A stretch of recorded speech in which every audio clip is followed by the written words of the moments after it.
বাংলাদেশের সাবেক ভূমিমন্ত্রী সাইফুজ্জামান চৌধুরীর যুক্তরাজ্যে থাকা কিছু সম্পত্তি জব্দ করেছে দেশটির National Crime Agency NACA. Bangladesh সরকারের একটি আইনি অনুরোধের ভিত্তিতে এই পদক্ষেপ নিয়েছে National Crime Agency. Al Jazeera investigative unit থেকে এই তথ্য জানা গেছে। এনএসিএর মুখপাত্রের বরাত দিয়ে আল জাজিরার প্রতিবেদনে জানানো হয়, একটি সিভিল তদন্তের অংশ হিসেবে বেশ কয়েকটি সম্পত্তির বিরুদ্ধে জব্দ আদেশ নিশ্চিত করেছে এনএসিএ। আপাতত এসব সম্পত্তি বিক্রি করতে পারবেন না সাইফুজ্জামান চৌধুরী।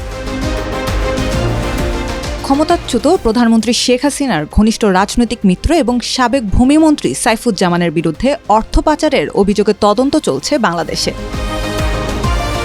2024 সালের আগস্টে আওয়ামী সরকারের পতনের পর আল জাজিরার এক অনুসন্ধানী প্রতিবেদনে জানানো হয়, যুক্তরাজ্যের 350টিরও বেশি সম্পত্তির মালিক সাইফুজ্জামান চৌধুরী।